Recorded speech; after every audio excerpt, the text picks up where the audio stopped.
So after my video about who could be made leader of RiverClan, a lot of people brought up two characters, those being Wasp and Bee. Wasp is a cat who comes from the park to join RiverClan, ends up in ThunderClan, lies to ThunderClan about going back to the park, leaves for RiverClan, and gets beat up and brought to ThunderClan by Splashtail's new army. Then he goes home to the park, for real this time. The second cat is Bee. He's a cat of the park from Thunder, and he is around, I guess. Bee got brought up over and over in video comments, not as much as Wasp, and I genuinely didn't even remember his name. I didn't commit him to memory. It is a good name, though. I mean, his name is Bee. For about 2 chapters of Thunder, starting at chapter 16, Bee is very present and spends a lot of time with the protagonists. In fact, despite the fact Wasp is the one to follow them home, Bee shows up a lot more often, specifically in the book Thunder. Not an ounce as much as Waffle, however. I'm going over Bee first because there's less to talk about. So I've heard 2 different ideas about Bee. The first is that Bee is destined to become leader of RiverClan, and the second is that Bee is destined to become the Medicine Cat, and Frostpaw can become leader because he's the Medicine Cat. On the subject of the first idea, that doesn't make any sense. I don't think that there's any indication he would be the leader of RiverClan. And on the subject of the second one, while I feel like this solves one of my Froststar problems, it creates like 3 or 4 more. Bee is the cat who ends up teaching Frostpaw to meditate and how to interact with her meditation, but every cat in the park seemingly can and does participate in meditation. Bee is just responsible, patient, and observant. He's introduced to her as a young gray Tom and acts kind of like her mediation mentor while she's at the park. He takes care of her, brings her food, encourages her to play, and acts motherly when she reveals her anxieties to him. Nightheart seeks out Bee when he wants to find out how much longer they need to stay at the park. Bee knows that there is something Frostpaw still needs to uncover during her introspection. Nightheart wonders if Bee could have been a medicine cat if he was born a clan cat, and asks him if he has weird dreams. Bee responds, "Not that I know of." Bee looked thoughtful. "Surely every cat has weird dreams." "I guess, but medicine cats seem to know when they're special." Bee's gaze wandered past Nightheart. "I had a dream lately that might be special. I keep dreaming it, over and over."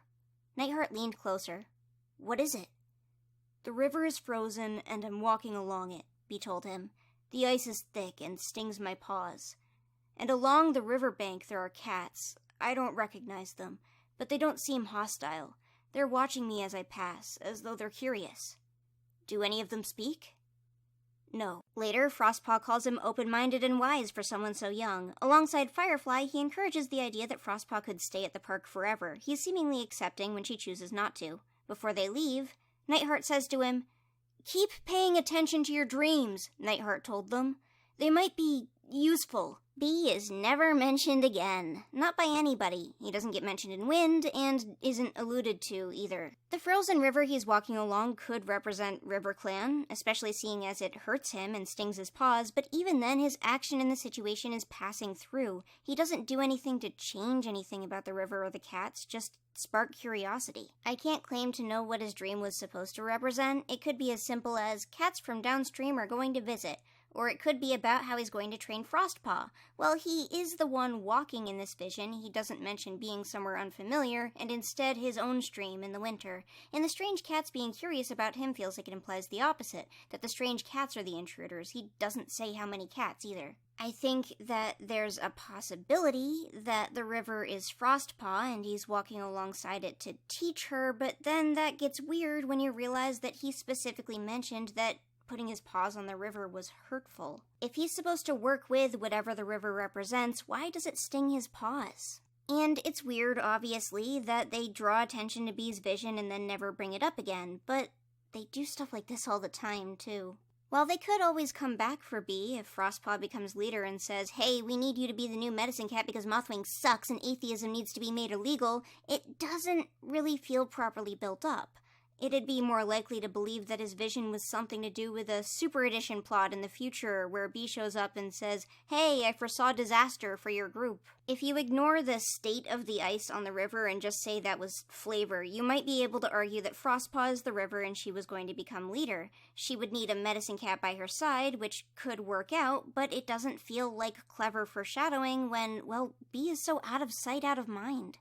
Who are the curious strangers in this equation? RiverClan who wants to learn the ways of the park, maybe? I don't know. Likewise, I don't see a world where any of this implied that B is going to become leader. While he's responsible and a mentor figure, him being made leader, especially as a strange cat who's currently days or weeks of travel away, is off. Likewise, Frostpaw is implied to know what to do to choose the next leader when she chooses to go home. She would at least have an inclination towards it if he was involved. But the only cat who's interacting with B in a manner that regards B as special, or knows about B's visions, is Nightheart, who thinks he could have been a medicine cat, not a leader. I'd say Nightheart is not choosing the new leader of RiverClan, but, what if I said that and then he does? I can see it happening. I can see that in front of me if I were to say that. People have proposed Wasp will come back to the clans with B in tow, or B will come back on his own after hearing from Wasp what's up, and sure, maybe, but that would still be pretty random of a conclusion, not even a twist, just something unexciting and anticlimactic. Not that they won't come back, because I think that it's entirely possible that Wasp or B or any number of park cats could show up, and maybe B could even become a medicine cat apprentice. But I don't think that he's about to become a plot device. I think that, if anything, he's going to become a piece of a puzzle that shows you RiverClan has changed. Now for Wasp. Wasp is also a park cat. Seemingly, he might be younger than B, based on the way that Nightheart thinks happily about the idea of mentoring him and Waffle and compares the two of them to warrior apprentices. Both Waffle and Wasp choose to go back to RiverClan. Now, on the way back, and when they reach the gathering, Wasp is nervous. Mentions of war, mentions of danger, seemingly make him have spikes of anxiety about this whole thing, while Waffle stays relatively calm and even excited. They use him for contrast repeatedly in situations like, Frostpaw looked at Waffle and Wasp. "Don't make a sound," she told them. "We don't want the clans to know we're back, and they won't be pleased to find strange cats eavesdropping on their meeting." Waffle's eyes were shining. "This is so exciting." Wasp blinked. "It sounds dangerous." Likewise in Wind, while the boys are treated as a bit more of a pair and are close friends, Wasp is contrasted again with his level of enthusiasm. Waffle loves everything he's presented with in ThunderClan, and Wasp doesn't. Nightheart could see that Wasp was looking a bit uncertain, his whiskers quivering uneasily. "Being a clan cat sounds sort of eventful," he commented. Waffle was working his claws in the ground. "It sounds exciting. I'm really looking forward to hearing more about ThunderClan," he added to Scrollstar. When Nightheart needs to leave the boys alone, Waffle thinks he'll be fine, but Wasp is mentioned to be uneasy. Likewise, while Wasp is mentioned to be willing to do duties, learn to hunt, and other activities, his interest in ThunderClan, clan life, elder stories, and other social activities is low. Eventually, Wasp stands up and says that he's going to return to the park, as his original goal was to join RiverClan, and that wasn't panning out. He doesn't end up actually leaving yet, however, and when Nightheart tries to find him, leaving for the park turns out to be a deception on his part, and it's revealed that he left for RiverClan. RiverClan who's disorganized right now and under the rule of an evil dictator. Everyone thinks this is a terrible idea. Nightheart gets mad and calls him a mouse brain, and Wafflepaw claims that he tried to talk him out of it.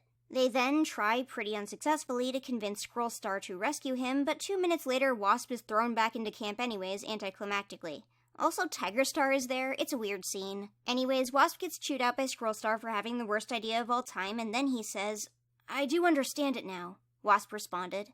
"And it doesn't matter what's going on in RiverClan at the moment. I've realized that I'm just not the sort of cat who can become a warrior.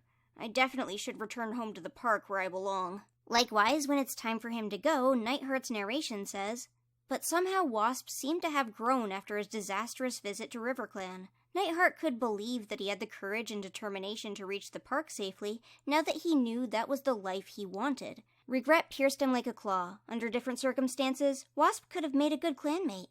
Even though Nightheart seems to think that he could have been a clanmate, this all feels very final. And while I feel like it's a missed opportunity to not make more out of Wasp's attempt to leave, the situation resolves itself in a super boring way after all. There's no indication that Wasp has any positive or desirable qualities as a leader beyond really wanting to be part of RiverClan specifically. I just don't see it at all. Yeah, okay, he doesn't like war, he doesn't like fighting, and those are qualities Frostpaw probably wants in a new leader.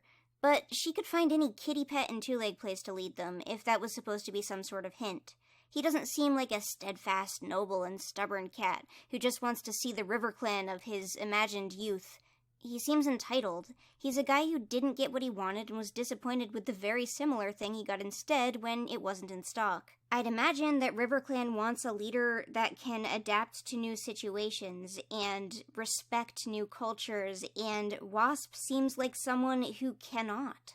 Wasp is the most common alternative in my Mothwing videos comment section, besides maybe insisting that Icewing could do it anyways, which I understand, guys, but I just don't think it's happening.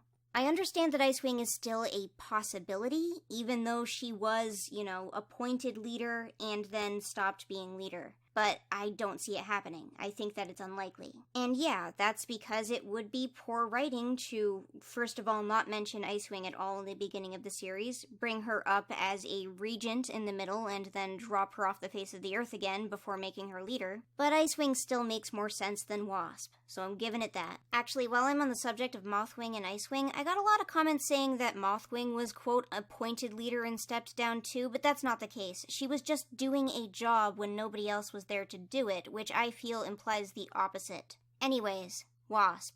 I don't get it. I don't think that this guy has showcased any qualities that would make choosing him as leader a good idea.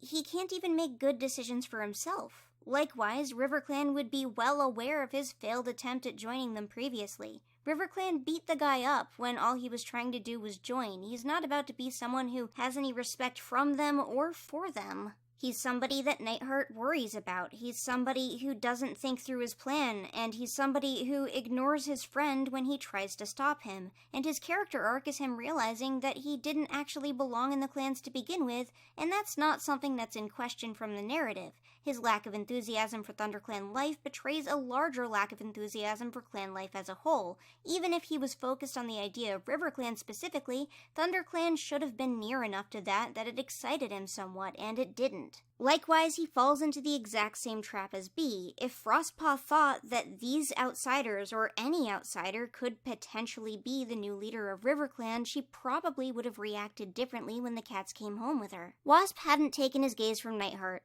Can we come? Nightheart looked at Frostpaw. What do you think? That would be great. Frostpaw sounded pleased, but her thoughts were clearly back in RiverClan already. And you could say, oh, she's connecting them back to RiverClan. She wants them to come back to RiverClan. This was all her plan or something, but no, there's a but there. Frostpaw sounded pleased, but her thoughts were clearly back in RiverClan already. They are not trying to illustrate that she's connecting them to RiverClan. They are being contrasted with RiverClan. Ignoring the fact that Waspstar is kind of hard to say, what implies that Waspstar is going to happen? In my opinion, that's nothing. Just genuinely nothing. Even though Bee isn't present in these books past the passage where he is mentoring Frostpaw in the ways of meditation, I still think that he's more likely than Waspstar is, because Wasp is a pain. And this is something that I think I forgot to go over in the last video. I don't know, I didn't watch it before making this one. I don't think I've watched it since I made it, so I have no idea. Completely out of my brain. But there's a line of thought here. That line of thought being that RiverClan needs a leader who is naive and young and an outsider, or somebody who naturally shouldn't be leader. But I don't think that the books have ever implied most of this. Sure, Riverstar wants RiverClan to be restored to its former glory, for it to be something that's open and different from the other clans. But I don't think that there's any implication that the person leading them needs to be an outsider, or somebody who doesn't understand clan life.